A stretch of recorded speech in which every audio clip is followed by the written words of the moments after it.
जय जवान जय किसान, जय जवान जय किसान। किसान एकता जिंदाबाद, किसान एकता जिंदाबाद। हमारी मांगे पूरी करो, हमारी मांगे पूरी करो। आज करो अभी करो, आज करो अभी करो, हमारी मांगे पूरी करो। नमस्कार, मैं चंद्रशेखर जोशी, देवभूमि टुडे में आपका स्वागत है।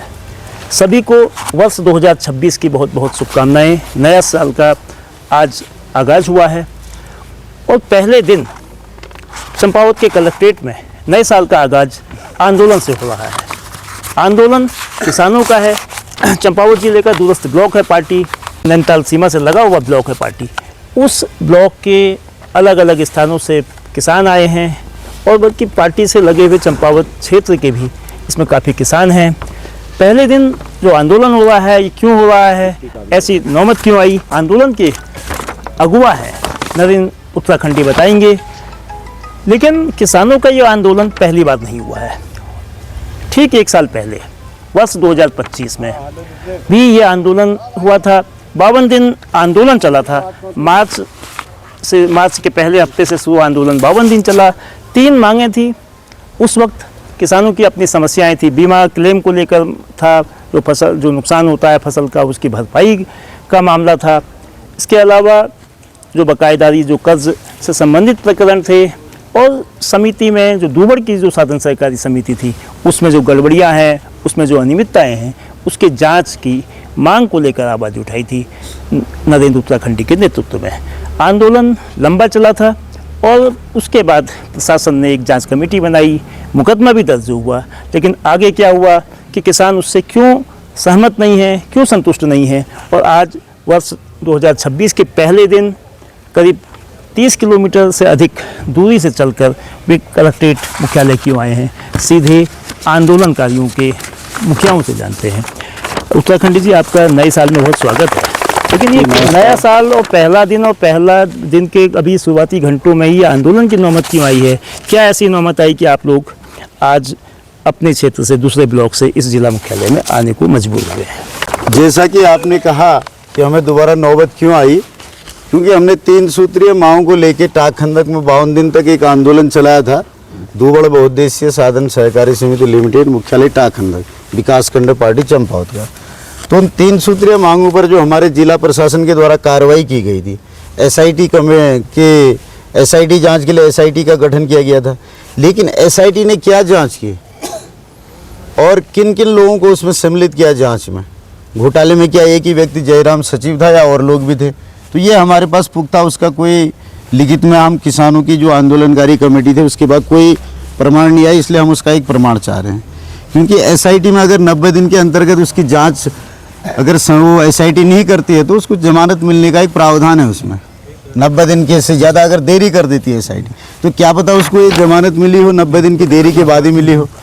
इसलिए हम वो एसआईटी की जांच का पुख्ता वो मांगना चाह रहे हैं। अच्छा, पहले आपके 3 मुद्दे थे, अब 6 मांगे कैसे हो गई? ये 6 किसानों की हैं, पहले 3 थी, अब जो 6 हो गई हैं। जिलाधिकारी से जो बात हुई, उन्होंने जो आश्वासन दिया, समाधान की कोशिश करने की जो बात कही, तो उससे कितने आप सेटिस्फाई हैं? आप लोगों की जो मांग है और जो वार्ता हुई उसके बाद आप क्या करेंगे? देखो, ये वार्ता जो हुई है पिछले हमारे 3 मांगों पर भी हुई है, बाकी 3 मांगे हमारे आगे को हैं इसमें। एक तो हमारी जो नई मांग जो इसमें है, जो वहाँ के हमारे दूबड़ समिति के सचिव हैं, वो जनता को, हमारे किसानों को बरगला रहे हैं। उनका बीमा नहीं होने दे रहे हैं। 2 साल से बीमा विहीन है। जो उनको मौसम आधारित फसली बीमा मिलता है, उस बीमा से उनको वंचित किया गया है। इसलिए वहाँ से वासुदेव जोशी जो वहाँ के सचिव हैं, उनको हटाया जाए, दूसरे सचिव को लाया जाए, जिससे हमारे बीमा की समस्या का समाधान हो जाएगा। 5वीं मांग जो हमारी है कि हमारे निकट में एक नई कोऑपरेटिव बैंक की शाखा खुली है दुबचौड़ा में। ठीक, वो 1 किलोमीटर के दायरे में है, जबकि अभी तक हमारे सारे लेन देन 30 किलोमीटर दूर पार्टी से हो रहे थे। तो दुबचौड़ा में उसको ट्रांसफर कर दिया है। वहाँ के सारे खाते, जितने 500 किसान हैं, उनके खाते वहाँ पर सारे लेन देन वहाँ से किए जाए। जो हमारी 6ठी मांग है, वो हमारे जनपद के सारे जो काश्तकार हैं, जो 3 लाख से नीचे जिनके लोन है, और जो कई लोग बकायेदार भी हैं, जिनमें हमारे कुटीर उद्योग धंधा, चक्की का काम, दुकान गांव में करने वाले लोग हैं, ये सारे लोगों के पास नोटिस आ रहे हैं। तो 3 लाख से नीचे के जो किसान, काश्तकार, KCC धारक हैं या व्यापारी हैं, उनके लोनों को माफ कर दिया जाए, राइट ऑफ कर दिया जाए। जबकि आप भारत में हजारों करोड़ आप राइट ऑफ कर रहे हैं, तो क्या अब 3 लाख के लिए किसान को जेल में क्यों डाल रहे हैं? कुल कितना लोन होगा किसानों का वहाँ? किसानों का ये 25 से 30 लाख का तो ये सिफ्टी समिति वाले जो किसान हमारे पास हैं ये बता रहे हैं, और 82 लाख का जो घोटाला जो हुआ है, ऋण तो ज्यादा होगा, 5 करोड़ की उसकी लिमिट है समिति की, ऋण तो ज्यादा होगा। जो ऋण का जो घपला उनने इनबैलेंस कर रखा है इसे, वो 82 लाख के आसपास है। जो किसानों का कहना है कि उन्होंने जो बीमा प्रीमियम दी, जो उनका फसल का नुकसान हुआ है, मुआवजे की राशि जो बीमा क्लेम मिला है वो उससे कम मिला है। हमारे साथ ऐसे ही कुछ किसान हैं। आपका क्या नाम है? मेरा नाम भवन सिंह। आपने बीमा जमा के किया है। प्रीमियम कितने पैसे दिए थे? सर मतलब एक बार 4850 दिया, एक बार 3500 दिया, कोई बीमा नहीं। तो आपका 4850 और 3500 जब 2 बार आपने दिए तो कोई उसमें मुआवजा नगद जमा किया मैंने। फसल का नुकसान हुआ था? अदरक की फसल थी, अदरक की फसल थी, उसका नुकसान हुआ। उसका नुकसान हुआ। अच्छा, तो आपको कोई बीमा नहीं कोई मिला? नहीं आपके मिला। क्षेत्र में किसी और को मिला था? बिल्कुल मिला।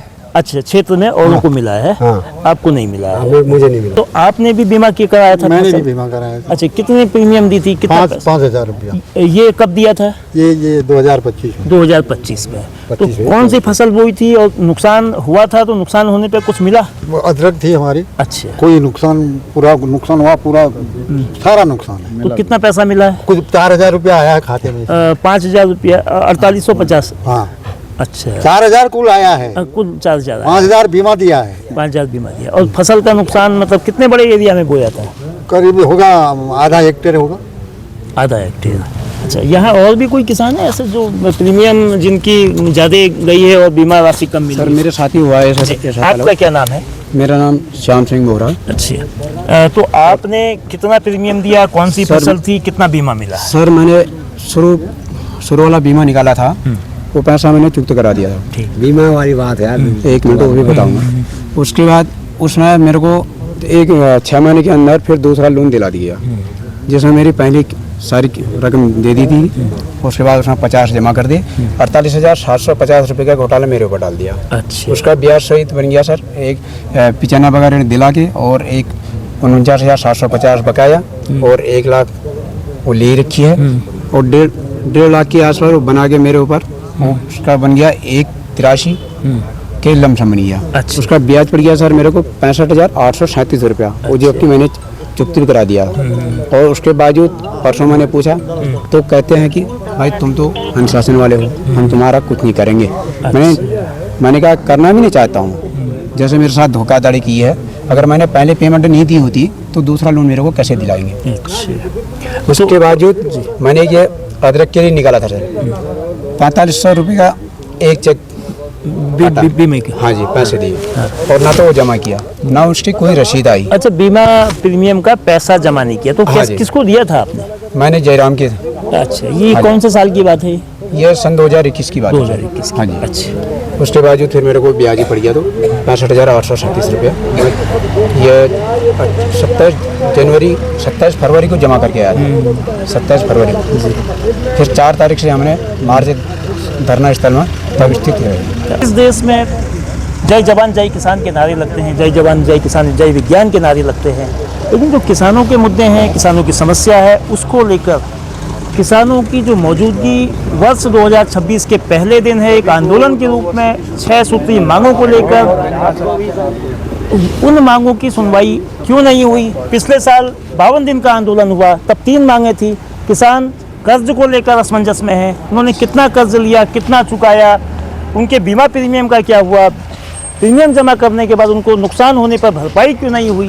ये तमाम ऐसे मसले हैं जिनके समाधान के लिए किसान प्रशासन की ओर टकटकी लगाकर देख रहे हैं। ये जिला मुख्यमंत्री पुष्कर सिंह धामी का जिला है, उनका निर्वाचन क्षेत्र है, मॉडल डिस्ट्रिक्ट के दावे किए जाते हैं, और अगला साल चुनावी साल होने जा रहा है। 2026 से इसका आगाज है, और किसान जिस पीड़ा को लेकर यहाँ आए हैं, क्या उन दुश्वारियों का, उन तकलीफों का, उन परेशानियों का कोई निदान इस क्षेत्र के विधायक, इस प्रदेश के मुख्यमंत्री जो चंपावत से ताल्लुक़ रखते हैं वो करेंगे? प्रशासन इस पर किस तरह का निर्णय लेता है? सहकारिता विभाग, कृषि विभाग, उद्यान विभाग और तमाम जो इससे रिलेटेड डिपार्टमेंट्स हैं, उनकी क्या भूमिका होगी? किसान संतुष्ट होंगे या किसान आंदोलन जारी रखेंगे? जिस वक्त वीडियो शूट हो रहा है उससे पूर्व, यानी कि वीडियो शूट होने के बीच में डिस्ट्रिक्ट मजिस्ट्रेट मनीष कुमार और किसानों के बीच संवाद हुआ। उन्होंने आश्वासन दिया है, किसान कितना मानेंगे, आंदोलन खत्म होगा या आंदोलन जारी रहेगा, इसका इंतजार होगा। बहुत बहुत धन्यवाद। चंपावत के किसानों, कुटीर उद्योग धंधाकर्ताओं, व्यापारियों के जो 6 सूत्रीय मांगे हैं, इनका समाधान करने के संबंध में महोदय, विगत दिवस 26 दिसंबर 2025 को हम 6 सूत्रीय मांगों के संबंध में आपको पूर्व में एक ज्ञापन दे चुके हैं। आज से 5 दिन पहले, नहीं 5 दिन पहले भी दे चुके हैं। 1 साल पहले तो हमने दिया ही था आप लोगों को। तो माननीय मुख्यमंत्री जी के नाम से हमने जो द्वारा आपके था एक ज्ञापन दिया था, जिसमें हमने आपको घोषित किया था कि हम 4 मार्च से अगर हमारे मांगों पर कार्रवाई नहीं होगी तो 1 जनवरी से हम लोग यहाँ पर धरना प्रदर्शन करेंगे। तो जो हमारे 4 मार्च 2025 में हमारे क्षेत्रीय किसानों ने 3 सूत्रीय मांगों को लेकर दुबन सहकारी समिति लिमिटेड टाखंदक चंपावत के विरुद्ध 52 दिन का धरना प्रदर्शन किया था, अनशन किया था। आंदोलन के परिणाम स्वरूप जिला प्रशासन चंपावत की जांच समितियां बैठी थी, एक सहकारिता समिति की बैठी थी, एक जिला प्रशासन की बैठी थी। उन दोनों जांच समितियों के द्वारा 82 लाख का दुबड़ समिति का एक घोटाला या वित्तीय अनियमितता सामने आई, जो आपकी जांच समिति ने साबित किया था। तो घोटाला साबित करने के बाद जयराम को दोषी ठहराया गया था, जो वहाँ का सचिव था। किसानों की बकायेदारी का अभी तक कोई समायोजन नहीं हो गया, जब तक हमसे कहा गया था उस समय जिलाधिकारी महोदय के द्वारा कि जो 82 लाख हैं इसका हम समायोजन करेंगे, लेकिन अभी तक उसका कोई समायोजन करने का हमारे पास किसी, इनका जो केसीसी का इनका वो होता है पासबुक, उसमें कहीं कुछ नहीं कर रखा है। तो हमें इन्हीं मांगों को लेकर, 6 सूत्रीय मांगों को लेकर हम जो नीचे जा रहे हैं। नंबर 1 हमारी जो मांग है, कृषकों का ऋण जमा अनुपात को ठीक किया जाए, जो इनबैलेंस किया गया था समिति के द्वारा, और उनको फिर बकायेदार घोषित कर दिया गया था। बकायेदारी के बाद उनके नोटिस भी उनको आए थे, तो उसके संबंध में अभी तक बकायेदारी हटाई नहीं गई है। जो दूसरी मांग हमारी है, कृषकों का जो फसली ऋण होता है, फसली ऋण में बीमा नहीं किया गया। विगत 2 वर्षों से हमारे दुबड़ समिति के सारे काश्तकार जिनको बकायेदार घोषित किया गया था, उनका अभी तक कोई बीमा नहीं किया गया, जबकि मौसम आधारित बीमा हर वर्ष हर 6 महीने में किया जाता है। जो तीसरी हमारी मांग है, पूर्व सचिव जयराम द्वारा एवं विभागीय ऑडिटकर्ताओं द्वारा किए गए गबन की SIT जांच की जाए। उक्त मांग पर अभी तक जांच रिपोर्ट की समस्त कार्रवाइयां किसानों को अवगत नहीं कराई गई हैं। जो चौथी मांग हमारी है, दुबड़ समिति के वर्तमान सचिव वासुदेव जोशी जो उनको समिति से हटाकर अन्यत्र स्थानांतरित किया जाए, क्योंकि उक्त सचिव किसानों के साथ लेन देन के मामलों में अव्यवहारिकता का परिचय दे रहे हैं, जिससे किसान असंतुष्ट हैं। और समिति के समस्त बैंकिंग लेन देन पिथौरागढ़ जिला सहकारी बैंक दुबचौड़ा से करवाए जाएं, क्योंकि वो समिति के निकट में 1 किलोमीटर में खुल चुकी है नई शाखा। तो जो छठी मांग हमारी है, चंपावत जनपद के समस्त किसान कुटीर उद्योगकर्ता जो 3 लाख के ऋण के बकायेदार हैं, उनकी बकायेदारी हटाकर उनकी बकायेदारी माफ की जाए। सारे डिस्कशन भी कर ले एक बार, क्योंकि रियल में इनके साथ क्या क्या घटनाएं घटी हैं, हर किसी के साथ अलग अलग मामले हैं। उसका भी ब्याज दीजिए हमको। किसका ब्याज? जैसे 1 लाख इतना ब्याज आ रहा है हमारा, उनने 2.5 बना दिया, 2.5 बना दिया, तो वो कह रहे हैं 2.5 का ही ब्याज दो। हम कह रहे हैं हम 1 रुपये का ही नहीं, तो 2.5 का ही तो कह रहे हैं, तो वो कह रहे हैं ना भैया तब तो नहीं होगा, तो यहाँ तो पूरा ब्याज दो 2.5 का ही। अब 2.5 का ही हुआ तो हम अनियमित हो गया। लोन लिया था 90, हाँ, और खर्च किया गया 2.5 लाख, 2.5 लाख, और आपको अभी कहा जा रहा है कि 2.5 का ही लेन देन करोगे आप। अब हम चाह रहे हैं कि हमारा लेन देन भी रुक गया, कहना भाई हमारा लेन देन चले तो हम उसमें संतुष्ट हैं। ठीक है, और आप लोग कुछ कहना हो? जी, सभी की अलग अलग हैं। बीमा में एक चीज बताओ, जैसे हमारे दुबड़ चैनल की मंच की है या काश्तकार जो भी हैं, एक खेत में फसल नहीं है, बीमा काएगा, ये बिंदु आ रहा है ना उसमें। खेतों में तो फसल है ही नहीं, बीमा काएगा होगा, ये तो बताओ पहले। अब वो तो ठीक है, जिनने लोन लिया उनने तो फसल का करे रखा है, तो ठीक है, वरना पूरा सराम तो बंजर पड़ा है, किस चीज का बीमा करोगे? और दुबड़ चैनल का मामला होगा। आपका जिसका बगीचा है, जिसका फल फूल है, जो कर रहा है उसका तो ठीक है, जो बाकी सब बंजर पड़ा उन्होंने बीमा बचे हो लो, वही ना, जो कर रहे हैं उनका होना चाहिए। तो ये चीज सारे 6 बिंदु पर कीजिए, हमें आशा है कि आप हमारा समाधान करेंगे। ने आंदोलन भी किया था, 82 लाख का आपका घोटाला खुद आप लोग ने साबित किया। आपकी एक जांच समिति सहकारिता की है, एक है जिला प्रशासन की, 2 समितियां थी, दोनों ने साबित कर रखा है। ठीक है, हो गया जी। आप बताओ इसका कार्रवाई कहाँ क्या क्या कुछ आइडिया है? इसमें तो कोई कार्रवाई नहीं हुई सर इसमें। किस वाले में? इस वाले में, इस दुबड़ वाले को जांच में 82 लाख रुपया गबन निकला था उसमें। तो उसका क्या है, स्टेटस क्या है अभी? अभी इसमें सर आर्बिट्रेशन की कार्रवाई करने के लिए कहा था इनको, क्योंकि बोर्ड का प्रस्ताव हुआ था, बोर्ड का गठन नहीं हुआ था। उससे क्या होगा? कोई एडमिनिस्ट्रेटर तो होगा। तो एडमिनिस्ट्रेटर तो है। मतलब उनसे डिसाइड कराओ ना। ठीक है, तो आर्बिट्रेशन ये विभागीय कोर्ट में चलेगा। एक तो विभागीय कोर्ट में चलेगा, दूसरा इनका सिविल कोर्ट में चलेगा सर। आप लोगों ने सिविल कोर्ट में कराया है? नहीं, हमने थोड़ी किया है, ये तो आपने डिपार्टमेंट ने किया केस भी। की तो उसके अगेंस्ट वो अंदर हो गया था, फिर बेल आउट हो गया। हमने किसानों ने तो हमने मांग रखी, किया ही नहीं है। आप लोग जो समायोजन के लिए कह रहे हो ना, ये आर्बिट्रेशन की प्रक्रिया होती है। हाँ, तो विभागीय होगी। हमें को अवगत तो नहीं कराया फिर ना, हमें लिखित में आप इसका अवगत करवाइए क्या है।